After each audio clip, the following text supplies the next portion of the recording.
In a way, this is my favorite time of the year. Post-Stanley Cup Playoffs, pre-NHL Draft, and pre-NHL Free Agency. And before anybody calls me out in the comments, I know the Stanley Cup Playoffs are still going on. I'm just not really paying attention. Because today, what I wanted to talk about was the Montreal Canadiens and the latest from Frank Seravalli as to trade rumors involving Patrik Laine, and whether or not a deal for New York Rangers first overall pick Alexis Lafreniere was actually on the table. This might come as a surprise to the Habs faithful, but Lafreniere for Laine may actually have been on the cards. Now, this is all coming to us from a tweet posted by NHL Rumor Report 2 days ago. It covers a comment made by Frank Seravalli on the latest edition of Frankly Hockey, Victory Plus's Frank Seravalli programming, regarding the Montreal Canadiens. Seravalli said, "I wonder about Alexis Lafreniere. If this was truly a thing, what happened was a pick, a prospect, and Patrik Laine in exchange for Lafreniere. I think that was something that was talked about." So, Frank Seravalli literally just went out there onto Victory Plus and said that Patrik Laine in a package for Alexis Lafreniere was potentially on the table. Now, unfortunately, this tweet, the segment on the video, it doesn't really give us a timeline as to when exactly this may have been in the cards, whether or not Alexis Lafreniere was a secondary or maybe even a tertiary target for the Montreal Canadiens into the trade deadline period of the season. Maybe he was a backup plan. Maybe Kent Hughes was thinking about it like, hey, if we can't get Matthew Knies out of the Toronto Maple Leafs, if a trade package or a trade discourse with Toronto doesn't go through, then maybe we can circle back and get Lafreniere instead, who also happens to be a dual winger who is in the same age range and who has gone through his own trials and tribulations over the past few years too. Lafreniere definitely isn't the player that Matthew Knies is, but I think it's reasonable to look at these player profiles and say, if Matthew Knies is your main guy, Lafreniere is a pretty decent 1B or even a 1C target if Knies doesn't work out. Alexis Lafreniere this season, 24 years old, 6'2", 196, a left-handed guy, signed till the end of 2032, making $7.45 million a year. That's not a particularly great dollar amount for a guy who has, let's say, 30 to 40-point seasons, but there has been room for optimism for Alexis Lafreniere the past little while.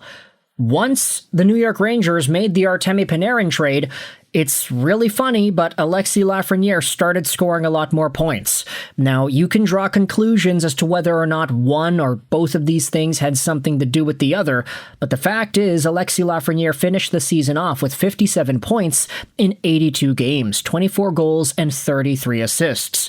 That ties a career high in points with his 23-24 season, a year where he also was under a point per game in the playoffs, alongside of Capo Caco and Philip Hedl, a really great kid-based line out of the New York Rangers.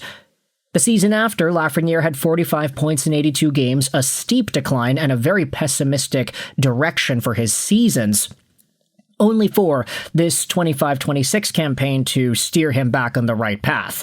If you take a look at Lafreniere and you dive into the splits on the season, this is where you really start to get a picture as to how Lafreniere improved his production over the course of the year.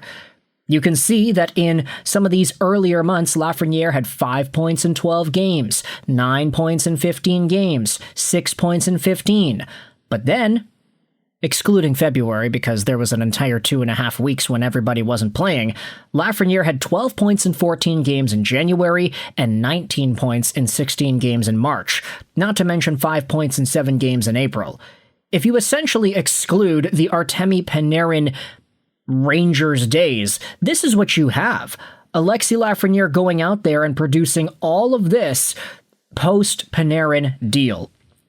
Now, does that say anything to whether or not the New York Rangers would have been interested in trading him away later on? I'm not really too sure, but there is reason to believe that Lafreniere, as a guy who is now, in a way, unshackled by the weight of Panarin in front of him on the lineup, maybe this is a much better player that's going to be allowed to play his game, and maybe there will be a lot more value instilled within him. I just kind of question, if Kent Hughes and the Montreal Canadiens were looking at Lafreniere and saying, hey, we actually think that guy's worth taking a swing on. Let's send Patrik Laine, a draft pick and a prospect to the Rangers to make this work. I do wonder how that would have fared for the Montreal Canadiens. Lafreniere would have been a really nice addition to the top six. He'd be a very reasonable add alongside of Ivan Demidov and, I guess, Jake Evans on line number 2. Lafreniere and Demidov working together actually sounds like a really good pairing. Lafreniere has had issues with his foot speed in the past, but the way he processes the game and the way he thinks the game has always been his strength. It's why he was a double point per game player in the QMJHL in his draft-eligible year, and it's why he went first overall. A lot of people like to forget this about Lafreniere and just think of him as a bust, like, oh, he's Nail Yakupov 2.0. But like Yakupov, there were reasons why this guy went first overall in the first place. They thought he was going to be a franchise-altering winger. Maybe that profile still exists somewhere. Maybe it's dormant, layers and layers deep, and it's very difficult to find. But if that's still somewhere in there, I would understand if Kent Hughes and his crew wanted to take a shot on him. I just kind of wonder as well, if it was Patrik Laine going back, the New York Rangers would have really needed a great prospect and a great pick in order to think that this Lafreniere idea would have been profitable for their organization. Lafreniere, of course, is a pretty notable name. Patrik Laine, debatably, is even more notable. Laine, though, his contract goes on till the end of the season, and he was making $8.7 million a year. That was a total cap dump of an asset the Montreal Canadiens had. And so if the Rangers would have been interested in getting Laine, they must have been really, really intrigued by the possibility of getting a draft pick and a prospect, if they were to go so far as to actually entertain these trade discussions.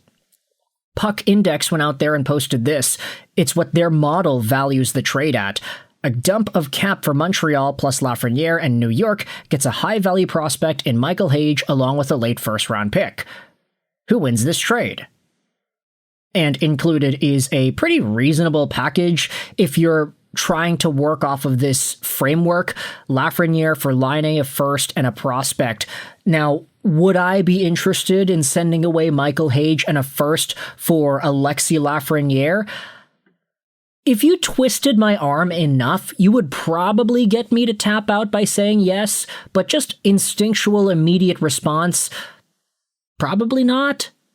I mean, Michael Hage is really darn good, and I like this guy a lot for the future of the Montreal Canadiens. However, you can say the same thing about Hage that we've been saying about a lot of other guys. If Hage ends up becoming a player like Lafreniere, who can score 50 to 60 points a year, you're probably really happy with that. So, if you're unsure about Hage in any respect, you think that he is a center that might not actually pan out, then maybe you trade him away for a guaranteed, genuine NHL middle-to-top six forward in Lafreniere. That's the only way I would actually see it making sense from Montreal's POV. I also see from the New York Rangers' perspective why they would be interested if it was a Michael Hage coming back the other way. Although, I do question whether or not Rangers fans or even Rangers executives still believe in Lafreniere as much as some may. He definitely isn't a first overall caliber guy with the way he's been playing as of late, but if he goes through the entire Jack Hughes revival story and he ends up becoming a 100-point winger at some point down the line, then Montreal Canadiens fans might be looking silly for not wanting to trade Patrik Laine for this guy. But with all that said, you can let me know your thoughts in the comment section below. How do you feel about this Lafreniere for Laine trade idea that was tossed out there by Frank Seravalli? I hope you enjoyed this video. Sign on, and bye.